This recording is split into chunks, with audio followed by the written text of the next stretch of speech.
ये press conference में आपको बुलाया है राहुल गांधी की झूठी बेबुनियाद बातों का जवाब देने के लिए।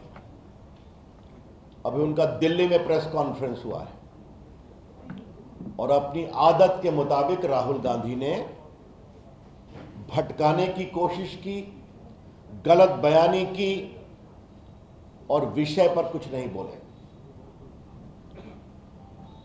राहुल गांधी को सजा हुई है 2019 में उनके एक भाषण पर। आज राहुल गांधी ने क्या बोला? उनका कमेंट था, मैं सोच समझकर बोलता हूं। तो राहुल गांधी ने 2019 में जो बोला था वो सोच समझकर बोले थे। मैं उन्हीं की बात को कोट कर रहा हूं। और उन्होंने क्या कहा था?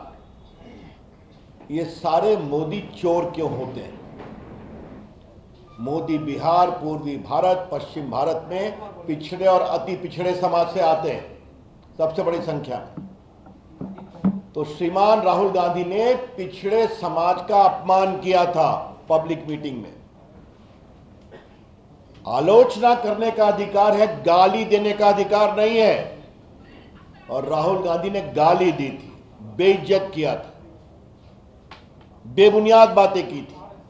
तो राहुल गांधी जी, अगर आपको गाली देने का अधिकार है, एब्यूज करने का अधिकार है, तो जो पीड़ित होते हैं उनको कोर्ट में जाने का अधिकार है। वो कोर्ट में सुनवाई हुई, उनको भी अपनी बात कहने का वकील के माध्यम से मौका मिला। कोर्ट ने पूछा आप माफी मांगेंगे? उन्होंने कहा मैं माफी नहीं मांगूंगा। तब यह फैसला हुआ है। और ये राहुल गांधी पर 7 मुकदमे और चल रहे हैं डिफेमेशन के। तो ये जो कहा जा रहा है उनको फंसाने की कोशिश की गई है, इसका आज की घटना अडानी प्रकरण से कोई मतलब नहीं है। 2019 में उन्होंने पिछड़ों का अपमान किया पब्लिक मीटिंग में, जिसको मोदी समाज के लोगों ने बहुत पीड़ादायक पाया। और वहां केस हुआ। पटना में सुशील मोदी ने केस किया हुआ है, वहां भी कार्रवाई चल रही है। तो ये बात मैं पहली बात कहना चाहूंगा। दूसरी बात, और ये बहुत इंपॉर्टेंट है, कि राहुल गांधी जी कुछ अगर सोच समझकर बोलते हैं तो भाजपा ये मानती है उन्होंने जानबूझकर पिछड़ों का अपमान किया है और भाजपा इसकी पूरी भर्त्सना करती। और देश भर में हम राहुल गांधी के खिलाफ पिछड़ों के अपमान के लिए जबरदस्त आंदोलन करेंगे भाजपा की ओर से, ये हम कहना चाहते हैं। अब दूसरी बात और भी गंभीर है। राहुल गांधी को सजा हुई सूरत कोर्ट में, उनके पास बड़े बड़े वकीलों की फौज है। जरा पत्रकार मित्र शांत रहें कृपा करके। बड़े बड़े वकीलों की फौज है। देश के बड़े बड़े वकील राज्यसभा में बैठे हैं कांग्रेस की ओर से। वो लोग सूरत में जाके सेशन कोर्ट में स्टे क्यों नहीं आग्रह किया? वो हाई कोर्ट क्यों नहीं गए? वो सुप्रीम कोर्ट क्यों नहीं गए? यही कांग्रेस के प्रवक्ता पवन खेड़ा का मामला था। दिल्ली हवाई अड्डे पर कुछ हुआ जहां उन्होंने कहा था मोदी तेरी खबर खुदेगी और बहुत कुछ कहा था। तो 1 घंटे में सुप्रीम कोर्ट से वो स्टे ले आए। तो कांग्रेस की वो फौज राहुल गांधी पर खामोश क्यों थी? भाजपा ये सवाल उठाना चाहती है। राहुल गांधी अकेले नहीं है, 32 लोगों को डिस्क्वालीफाई किया गया है देश भर में। उसमें 6 भाजपा के लोग भी डिस्क्वालीफाई हुए हैं, सजा हुई, डिस्क्वालीफाई हो गए। उसमें अखिलेश सिंह की पार्टी के हैं, उसमें लेफ्ट के लोग हैं, उसमें कांग्रेस के लोग हैं। बिहार में लालू प्रसाद जी डिस्क्वालीफाई हुए, जयललिता जी डिस्क्वालीफाई हुई। अभी जो मोकामा का बाई इलेक्शन हुआ था वो तो सजा के बाद ही डिस्क्वालीफाई हुए थे। जब देश का कानून है कि आपको 2 साल की सजा होगी तो आप तुरंत डिस्क्वालीफाई हो जाएंगे अगर आपके कन्विक्शन को कोर्ट स्टे नहीं करता। उसमें कोई विवेक नहीं है, सुप्रीम कोर्ट कह चुका है दिलीप थॉमस के केस में। तो राहुल गांधी की पार्टी की तरफ से उनको कोर्ट से स्टे दिलाने की कोशिश क्यों नहीं हुई? भाजपा यह कोशिश करना चाहती है। क्या नाखून कटाकर शहीद होने की कोशिश कर रहे हैं? हमारा स्पष्ट आरोप है जानबूझकर यह नहीं किया गया ताकि कर्नाटक के चुनाव में राहुल गांधी के प्रकरण को भुनाया जाए। और ऐसा संकेत उनकी बहन के साथ साथ बाकी लोगों ने भी कहा है। ये बात हम स्पष्ट कहना चाहते हैं। इसलिए जो पूरा प्रकरण है आज का प्रेस कॉन्फ्रेंस, ये सब कुछ एक सोची समझी रणनीति है कि राहुल गांधी को एक बलिदानी बताओ और कर्नाटका में इसका लाभ लो। या फिर तीसरी बात है, क्या कांग्रेस के अंदर कुछ अंदरूनी पॉलिटिक्स चल रही है? राहुल को कांग्रेस से हटाओ और कांग्रेस बचाओ, इसका जवाब तो कांग्रेस को देना पड़ेगा। इसलिए मैं फिर कहता हूं कि राहुल गांधी जी, आपके कन्विक्शन के बाद आपके यहां बड़े बड़े देश के नामी गिरामी वकीलों की फौज है, उन्होंने स्टे की कोशिश क्यों नहीं की? और क्या राहुल गांधी जी आपके लिए अलग कानून बनेगा क्या? 32 लोग डिस्क्वालीफाई हुए तो बाई इलेक्शन हुआ, तो आपके लिए क्या अलग कानून बनेगा क्या? उसकी पूरी सूची मैं चर्चा कर चुका हूं, आपको अभी मैंने कुछ संकेत दिए।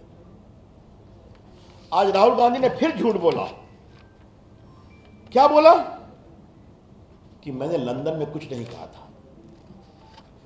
आज मैंने इस पर दिल्ली में प्रेस किया था।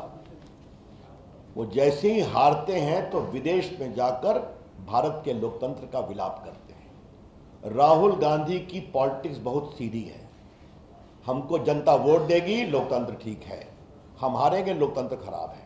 हम जीतेंगे, चुनाव आयोग ठीक है। हम हारेंगे, चुनाव आयोग खराब है। अगर हमारे पक्ष में न्यायालय ने फैसला किया, न्यायालय निष्पक्ष है। अगर नहीं आया तो न्यायालय कमजोर है। यह उनकी रणनीति है। अभी वो हारे नागालैंड में, हारे त्रिपुरा में, हारे मिजोरम में, और सब अल्पसंख्यक बहुल इलाके हैं।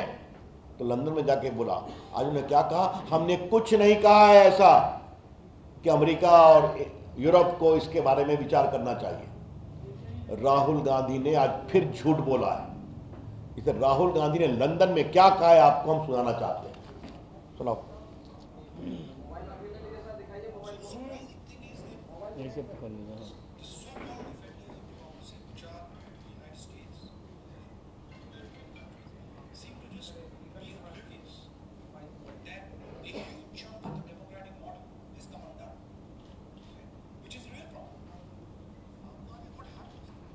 इसके बाद मेरी टिप्पणी है। मतलब क्या कहा? कि भारत में लोकतंत्र कमजोर हो रहा है, इसके लिए अमेरिका और यूरोपियन कंट्री ध्यान नहीं दे रहे हैं। यह समस्या है। ध्यान देने का मतलब क्या है? यहां हस्तक्षेप करें, यही तो हम कह रहे हैं। आज मैं राहुल गांधी की टिप्पणी दिखा दिया। राहुल गांधी ने फिर झूठ बोला कि हमने ऐसा कुछ नहीं कहा था। तो झूठ बोलना राहुल गांधी की फितरत हो गई है। जब भी विदेश जाते हैं, भारत के लोकतंत्र का अपमान करना, भारत की संस्थाओं का अपमान करना, भारत के जनमत का अपमान करना उनकी आदत हो गई है। और मोदी जी पर तो वो क्या क्या नहीं बोलते हैं। मेरे पास पूरी उनकी टिप्पणी है कि वो विदेश में क्या क्या बोलते हैं। भारत राष्ट्र नहीं है, राज्यों का संघ है। और क्या हमारे लोकतंत्र पर बर्बर हमले हो रहे हैं। और क्या पुलवामा हमला कार धमाका था, आतंकवादी धमाका नहीं था। और क्या चीन की तारीफ की कि चीन ने प्रकृति के साथ विकास किया है, सद्भावना के साथ। ये सारी उनकी टिप्पणी। और क्या कहा? बालाकोट और पुलवामा का सेना सबूत दे कहा था ना। तो सेना की शहादत का सबूत राहुल गांधी मानते हैं। और चीन के अपने ट्रस्ट में पैसे लेते हैं, ये भी आप सभी जानते हैं। एक बार दिखा दीजिएगा। ये देखिए उनकी पूरी टिप्पणी सब कोर्ट पर है, कोई नई बात मैं नहीं कह रहा हूं। और याद करिए राहुल गांधी ने क्या कहा था कि हम लोग के फोन में पेगासिस लगाए, कहा था ना। तो क्या कहा? सुप्रीम कोर्ट की कार्रवाई में कहा जिस नेता को लगता है उनके फोन में पेगासिस है तो उनका फोन दे दे। तो राहुल गांधी ने अपना फोन क्यों नहीं दिया? क्योंकि फोन जाता तो फोन से क्या क्या निकलता, उसका डर था उनको। तो जब कार्रवाई की बात होगी तो कहेंगे नहीं। तो ये मुझे आपसे बात कहनी है, राहुल गांधी को शर्म नहीं आती? करप्शन की बात करते हैं। भारत के प्रधानमंत्री नरेंद्र मोदी जी का पूरा जीवन ईमानदारी की खुली किताब है, एक धब्बा नहीं है। 9 साल से भारत के प्रधानमंत्री हैं, ईमानदारी से देश आगे बढ़ रहा है। राहुल गांधी जी भ्रष्टाचार के मामले में बेल पर है, पता है ना आप लोग को, उनको भी। और संसद में मैंने यह बात कही थी। नेशनल हेराल्ड के प्रकरण में इनकी माताजी बेल पर हैं, ये बेल पर हैं, क्योंकि मात्र कुछ लाख रुपए देकर नेशनल हेराल्ड की 5,000 करोड़ की प्रॉपर्टी दिल्ली में, पटना में, लखनऊ में, चंडीगढ़ में, मुंबई में अपने नाम कर लिया यंग इंडिया लिमिटेड में, जिसमें 76% शेयर राहुल जी और सोनिया जी का है। बाकी स्वर्गीय जो छत्तीसगढ़ के नेता थे अब स्वर्गवासी हो गए, और पूरा नेशनल का शेयर खरीद लिया। मामा कोतरोगी को किसने बचाया? राहुल गांधी जी ने बोफोर्स में, आपकी सरकार ने बताया, क्योंकि आपके परिवार से उसका संबंध था। उसको भगाने में मदद किया, दलाली के पैसे उसको छुड़वाने में मदद किया। ये पूरा आदर्श घोटाला, पूरा आपका कॉमनवेल्थ घोटाला, पूरा एयर हेलीकॉप्टर घोटाला, पूरा आपका सबमरीन घोटाला, पूरा कोयला घोटाला, पूरा 2G राहुल गांधी जी मनमोहन की सरकार की पूरी सरकार भरी हुई है, और आपकी सरकार में जब घोटाले हुए और आप नरेंद्र मोदी पर कीचड़ उछालते हैं। तो राहुल गांधी जी, आप तो स्वयं बेल पर हैं भ्रष्टाचार के मामले में, और आप बात कर रहे हैं हमारे ऊपर, जबकि ईमानदारी से देश का काम चलता है। आज राहुल गांधी जी ने अडानी प्रकरण पर फिर कुछ बोला है। मैं आपको एक बात बताना चाहता हूं, लोकसभा में राष्ट्रपति के अभिभाषण पर उन्होंने ये बेबुनियाद बातें फिर कही थी, बिना सिर पैर के, बिना किसी सबूत के। वो झूठ कैसे बोले, मैंने अभी आपको उसका प्रमाण दे दिया। अडानी जी को हमको डिफेंड नहीं करना है, भाजपा कभी डिफेंड नहीं करती है, लेकिन भाजपा किसी को फंसाती हुए भी नहीं है। लेकिन आज राहुल गांधी जी अडानी पर बहुत बोले हैं, तो थोड़ा बहुत संक्षेप में कुछ बातें हम अडानी प्रकरण के बारे में राहुल गांधी के संदर्भ में बताना चाहते हैं। 2004 से किसकी सरकार थी? मनमोहन सिंह की सरकार। किसके खंबे पर खड़ी थी? राहुल गांधी के खंबे पर। 2008 में यूपीए रूल में अडानी ग्रुप ने बुनियो कोल माइन इंडोनेशिया में खरीदा था, तो क्या मनमोहन सिंह गए थे? राहुल गांधी की आप गए थे। 2010 में यूपीए रूल में कार्माइकल माइन ऑस्ट्रेलिया में अडानी ग्रुप ने खरीदा था, तो क्या मनमोहन सिंह गए थे? 2010 में यूपीए रूल में अडानी ने 1.6 बिलियन डॉलर इंडोनेशियन गवर्नमेंट में रेल और इंफ्रास्ट्रक्चर के लिए घोषणा किया था। और 2011 में यूपीए रूल में अडानी ने Galilei mine Abbott point port Australia में खरीदा था। तो ये तो आपकी सरकार में हो रहा था। तो क्या वो बार बार आपके लोग जा रहे थे क्या साथ में? और सुनिए, उनकी सरकार में और क्या क्या हुआ है, तो मैं आपको बताना चाहता हूं कि 65,000 करोड़ का पूंजी निवेश अडानी ग्रुप राजस्थान में कर रहा है, 15,000 करोड़ का बंगाल में कर रहा है, और उसकी माइन को एक्सटेंशन मिला है छत्तीसगढ़ में 2022 में उनकी कांग्रेस सरकार में, और केरला में भी हो रहा है। तो देश के व्यापारी देश के लिए काम करें, अच्छी बात है। तो आपके यहां कैसे राजस्थान में 65,000 करोड़ अडानी लगा रहे हैं आपकी सरकार में? ये कौन सी बात है? तो झूठ बोलना, बेबुनियाद आरोप लगाना राहुल गांधी की फितरत है। याद करिए, राफेल के मामले में चौकीदार चोर कहा था ना, और बाद में सुप्रीम कोर्ट ने जब डांट लगाई तो उन्हें माफी मांगा, और 10 साल तक भारत के वायुसेना के लिए मारक हवाई जहाज वायुसेना के बार बार कहने के बावजूद नहीं दिया गया, क्योंकि कट और कमीशन नहीं मिला था। बाद में मोदी जी आए तो पहले साल में ही आज राफेल गर्जना करता हुआ भारत को सुरक्षित रख रहा है। तो ये तो सीधी सी बात है। तो कांग्रेस के बारे में मैं कहूंगा, कांग्रेस पार्टी का परिचय राहुल गांधी क्या है? 4: कट, कमीशन, करप्शन, कांग्रेस। फिर मैं रिपीट करता हूं, कांग्रेस पार्टी का 4C: cut, commission, corruption, Congress.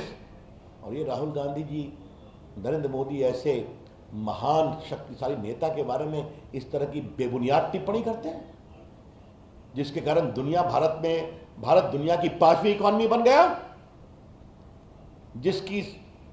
जो दुनिया के सबसे लोकप्रिय नेता है, जो देश के 80 करोड़ गरीबों को खाना खिलाते हैं, जिसकी राज में गरीब खुश है, देश सुरक्षित है, और भारत विकासशील विकसित भी हो रहा है।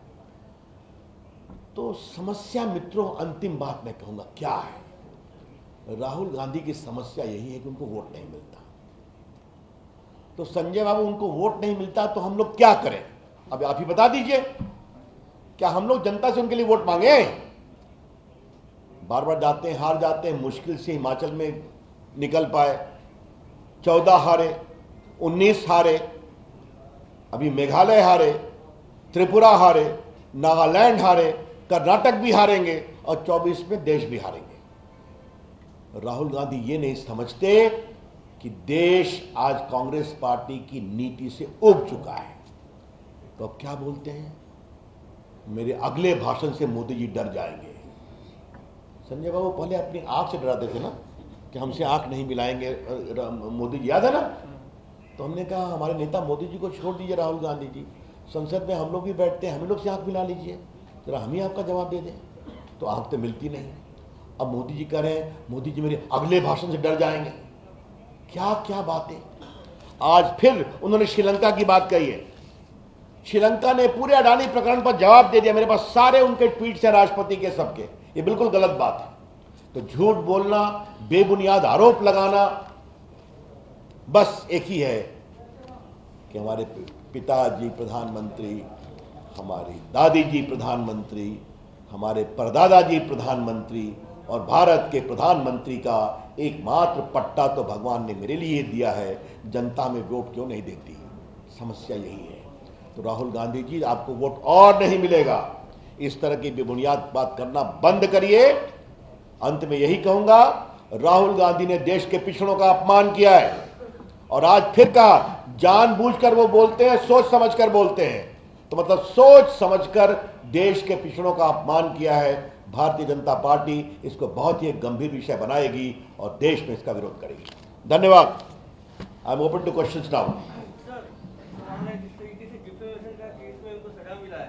तो मोदी जी ने भी सोनिया गांधी को लेकर कांग्रेस की विधवा जबकि गाय किसी शब्दों का इस्तेमाल किया है, तो ये भी डिफेमेशन में आएगा। अब मेरे पास पूरी टिप्पणी है कि मौत का सौदागर किसने किसने क्या क्या कहा मोदी जी को। तो आप केस करिए ना, किसने मना किया? देखिए मैं फिर कहूंगा, राजनीतिक रोज तो मोदी जी को हिटलर कहते हैं, तानाशाह कहते हैं, कहते कि नहीं कहते? रोज बोलते हैं।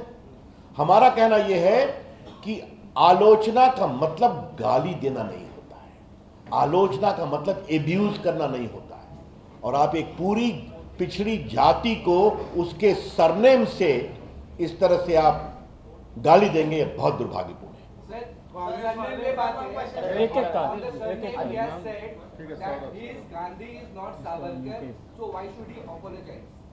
ऐसा है, ये बहस ना हमको उनसे करनी है ना मुझे आपसे करनी है, ये उनको कोर्ट में बोलना था। ये मामला कोर्ट में है ना, कोर्ट ने उनसे पूछा आप माफी मांगेंगे? मैं प्रसाद हूं ना, ये संजय मयूख हैं। अगर कोई कहे कि सारे मयूख चोर होते हैं तो इनको दुख लगेगा कि नहीं लगेगा? या सारे प्रसाद घटिया होते हैं? सरनेम आपके व्यक्तित्व का एक अंग होता है, यही तो हम कह रहे हैं। ये वो एक्सप्लेन कर देते कि हमने सारे मोदियों को चोर नहीं कहा। तो राहुल गांधी में समस्या दूसरी है, मैं तो गलती कर नहीं सकता, मैं तो कुछ गलत बोल नहीं सकता। आज भी उनके तो आप देख ही रहे थे, जैसा उन्होंने आज पत्रकारों को पटका है और गाली दी है, वैसा अगर हम लोग करें तो आप हमारा प्रेस कॉन्फ्रेंस बॉयकॉट कर जाए। क्या कहा उन्होंने? खंबा लगा के आओ कमल छाप का। ये कोई शब्द है बोलने के? यही तो है कि न सुप्रीम कोर्ट की बात मानेंगे, न न्यायालय का सम्मान करेंगे, न जनमत का करेंगे, न मीडिया का करेंगे। आज देखिए अपने प्रेस कॉन्फ्रेंस में संजय, उन्होंने देश के मीडिया का क्या सम्मान किया है। और याद करिए राज्यसभा में इन्होंने मोदी जी को जवाब नहीं देने दिया था 2 घंटा, याद है ना? चिल्लाते रहे। शंकर जी, एक सवाल है कि आज आपके ही केंद्रीय मंत्री गिरिराज सिंह ने कहा कि राहुल गांधी का जो है लालू यादव का श्राप लगा है, जिस तरीके से उन्होंने अध्यादेश पारा और सब कुछ किया उस वक्त। अब हमारे में तो गिरिराज जी कई बार अच्छा व्यंग करते हैं, व्यंग को व्यंग ही रहने दीजिए। आपने ऑलरेडी बोल दिया। यस, और कोई सवाल? There's a question. The opposition keeps on targeting the BJP for misuse of central agencies, be it the question of Rahul Gandhi or Tejasvi Yadav and all. So how do you see the entire episode, given the fact that the JDU was not initially backing the protest being held the last day? ये कोई नई बात तो नहीं है ना। रविशंकर का एक और परिचय है ना, चारा घोटाले में लालू के खिलाफ सीबीआई के वकील हम ही थे ना, सुशील मोदी पिटिशनर थे। उस समय तो लालू प्रसाद ये कहते थे कि दुरुपयोग हो रहा है। लालू प्रसाद को 4 केस में सजा मिली कि नहीं मिली, अलकतरा घोटाले में मिली कि नहीं मिली। आप मुझे ये बताइए कि जितने महाराष्ट्र के कांग्रेस पार्टी और एनसीपी के नेता जेल में साल भर रहे कि नहीं रहे। एक वो क्या नाम है संजय बाबू, नवाब मलिक साल भर तक जेल में बंद है कि नहीं। संजय राउत जेल में गए कि नहीं गए। सिसोदिया साहब जेल में हैं कि नहीं। तो आप चोरी करेंगे, आप लूटेंगे, इन्वेस्टिगेशन होगा, आपको कोर्ट रिलीफ नहीं करेगा तो आप चिल्लाएंगे। यही जवाब है इसका। हाँ, बाय द वे, एक ममता जी के पार्टी के एक वरिष्ठ नेता थे, कितना पैसा मिला था, 60 करोड़ ना, याद है ना आपको, कलकत्ता में एक फ्लैट में।